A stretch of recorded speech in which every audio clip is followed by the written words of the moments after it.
Good morning students, मैं हूं अनुराग मिश्रा और आप आज चैप्टर फर्स्ट सोसाइटी का बड़ा ही महत्वपूर्ण चैप्टर है वो पढ़ रहे हैं, जिसका नाम है आवर इन्वायरमेंट। महत्वपूर्ण चैप्टर है क्योंकि हम सबसे पहले पृथ्वी के ऊपर जान रहे हैं, पृथ्वी को समझ रहे हैं, तो हमको समझना भी जरूरी है। तो यदि पृथ्वी को हमको समझना है तो ये जानना पड़ेगा अपने इन्वायरमेंट के बारे में। इन्वायरमेंट जो शब्द है उसकी उत्पत्ति हुई है इन्वायरस से। इसका अर्थ होता है हमारे चारों यानी अगर अपने आप चारों ओर देखते हैं तो आप क्या देखते हैं कि कहीं घर है, कहीं सड़क है, कहीं पेड़ है, पौधे हैं, नदी है, तालाब है, झरने हैं, कुएं हैं, जानवर हैं, जंतु, ये सब कुछ चाहे वह प्रकृति से हमें प्राप्त हुआ हो या किसी चीज़ को मनुष्य ने बनाया हो, जो भी चीज़ हमारे चारों ओर दिखाई देती है, आप सभी को हमारे चारों जो दिखाई देता है, जिसके बारे में मैंने बताया है पहले भी, वो सब इन्वायरमेंट में आता है। वह उसमें यह जो मैंने बताया कि इन्वायरमेंट सब जो है फ्रेंच शब्द से बना है, जिसका अर्थ होता है सराउंडिंग, हमारे चारों ओर। यानी अपने चारों ओर जो भी आप देखते हैं, चाहे वो कोई जगह हो, कोई वस्तु हो, कोई जीव जंतु हो, जानवर हो, प्राकृतिक चीज़ हो या अप्राकृतिक यानी मनुष्य द्वारा बनाया गया हो, मानव निर्मित हो, हर एक वस्तु, हर एक चीज़, सब कुछ इन्वायरमेंट में आता है। तो इन्वायरमेंट हमारे लिए बड़ा महत्वपूर्ण है और इन्वायरमेंट के साथ ही साथ हमको ये भी जानना जरूरी है कि इन्वायरमेंट में क्या क्या होता है। तो इन्वायरमेंट में हम क्लासिफाइड करें दो चीज़ें हम समझ सकते हैं। सबसे पहली चीज़ जो इन्वायरमेंट को समझनी होगी वो है इन्वायरमेंट यानी एक तो नेचर ने बनाया है इसको, जिसको नेचर ने बनाया है उसे कहते हैं हम लोग नेचुरल इन्वायरमेंट। जिस चीज़ को नेचर ने बनाया है वो कहलाता है नेचुरल इन्वायरमेंट, यानी प्रकृति से बनाया है, प्रकृति से हमें प्राप्त हुआ है। और जिस चीज़ को प्रकृति ने नहीं बनाया है, प्राकृतिक चीज़ों का इस्तेमाल करके, उसको मॉडिफाई करके, नई तकनीक का इस्तेमाल करके, नई टेक्नोलॉजी का इस्तेमाल करके अलग तरीके से बनाया गया है, वो कहलाता है मानव निर्मित। अब ऐसा नहीं है कि हमने कुछ एग्जिस्टेंस दे दिया है। हमने यदि प्लास्टिक का मग बनाया है तो प्लास्टिक जो है हमको प्राप्त हुआ है नेचर से। हमने यदि मकान बना दिए हैं, मकान में बनने वाली सभी चीज़ें हैं, जैसे वह ईंट हो, सीमेंट हो, रेत हो, बालू हो, उसमें सरिया हो, जो भी चीज़ें इस्तेमाल होती हैं, चाहे वो लकड़ी के आइटम क्यों ना हो, ये सब कुछ प्रकृति से ही हमें प्राप्त हुआ है। हमने क्या किया है, उसको मॉडिफाई कर दिया है, मॉडिफिकेशन करके, नई टेक्नोलॉजी का इस्तेमाल करके नया कर दिया है और फिर उसको इस्तेमाल किया है।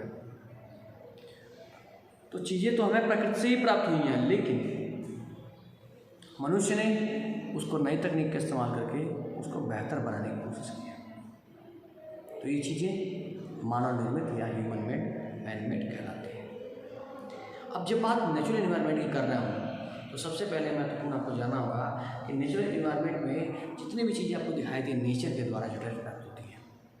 जैसे हम हवा नहीं बना सकते, हम मिट्टी नहीं बना सकते, हम नदी नहीं बना सकते, हम पेड़ पहाड़ नहीं बना सकते, हम जीव जंतु नहीं बना सकते। हम बना सकते हैं यानी हमारे कहने का अर्थ यह है कि हम उनको ग्रो कराते हैं।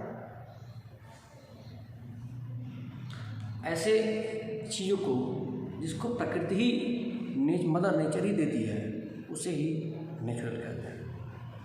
अब इसमें कई सारे पार्ट्स हैं, उसको भी जानना चाहिए। तो अगर विभिन्न पहलुओं को देखें तो नेचुरल इन्वायरमेंट्स के 4 डोमेन्स होते हैं, यानी 4 मुख्य रूप से हिस्से होते हैं। अगर चारों हिस्सों की बात की जाए तो सबसे पहले शुरुआत दौर में हम बात करेंगे लिथोस्फीयर की। सबसे पहले लिथोस्फीयर आता है, लिथोस्फीयर के बाद आएगा हाइड्रोस्फीयर दूसरे नंबर पे, और तीसरे नंबर पे आएगा उसे कहेंगे हम लोग एटमॉस्फेयर। एटमॉस्फेयर के बाद आएगा बायोस्फीयर। तो ऐसे अगर सभी स्फीयर को देखा जाए, समझा जाए, समझने की कोशिश किया जाए तो हम ये समझ सकते हैं कि हमारे पूरे इन्वायरमेंट में 4 तरह के डोमेन्स पाए जाते हैं। चार डोमेन्स अलग अलग तरीके के होते हैं। उसमें है सबसे पहले हमने पढ़ा लिथोस्फीयर, जीवन की जहाँ पे जिस पर उत्पत्ति होती है। अगर हम बात अपने पृथ्वी कर रहे हैं, अपने अर्थ कर रहे हैं, तो अर्थ के ऊपर का सबसे ऊपरी हिस्सा जिसे हम क्रस्ट भी कहते हैं, जिस पर जीवन की सारी दशाएं विकसित होती हैं या घटित होती हैं। हम घर बनाते हैं, हॉस्पिटल बनाते हैं, सिनेमा बनाते हैं, मार्केट बनाते हैं, ज़मीन खरीदते हैं। जो ज़मीन खरीदते हैं वो खेतों के लिए, चाहे वो किसी चीज़ के लिए करते हैं। ये सभी जो ज़मीन है या ये बड़ा महत्वपूर्ण है, क्योंकि इसी पे सारी चीज़ें होती हैं। पूरे पृथ्वी के सारे काम इसी लिथोस्फीयर के सबसे ऊपर हिस्से पे होते हैं। हर चीज़, खेती बाड़ी करते हैं हम लोग, बागवानी करते हैं या सब कुछ लगाते हैं जो कि खाने पीने की वस्तुएं हैं, ये सब पृथ्वी के सबसे ऊपरी हिस्से पे होती है, क्योंकि यह बड़ा महत्वपूर्ण है, जिसका नाम लिथोस्फीयर है। अब लिथोस्फीयर इतना महत्वपूर्ण है तो इसको जानना भी बहुत महत्वपूर्ण है हमारे लिए, क्योंकि इसको समझना होगा। सबसे ऊपरी हिस्से को हम लिथोस्फीयर कहते हैं। यह सॉलिड होता है, रॉक मटेरियल से मिलकर बना होता है, इसीलिए इसे लिथोस कहते हैं। यह हार्ड भी होता है। लिथोस को जो शब्द है वो टर्म इस्तेमाल हुआ है, लिथोस का अर्थ होता है रॉकी, यानी पथरीला, पत्थर। लगभग इसकी जो एवरेज मोटाई है, औसत मोटाई कह सकते हैं, वो अप्रॉक्सीमेटली 100 किलोमीटर है। यानी हम कह सकते हैं पृथ्वी का जो ऊपरी सतह है और जहाँ तक क्रस्ट है उसकी जो मोटाई है, मतलब अंदर की जो मोटाई है वो लगभग 100 किलोमीटर है। समझना चाहिए आपको। ऐसे में एवरेज है, ये औसत है, जिसमें पहाड़ भी आते हैं, प्लेन भी आता है, प्लेट्यू भी आता है, नदियाँ भी आती हैं, महासागरों का भी सतह आता है, तो सब एवरेज मिलाकर। और अर्थ क्रस्ट पे जो कॉन्टिनेंट्स हैं, जो महाद्वीप हैं, लगभग प्लेन्स की बात की जाए तो इन प्लेन्स की जो एवरेज थिकनेस है वो लगभग 32 किलोमीटर है, यानी 32 किलोमीटर है।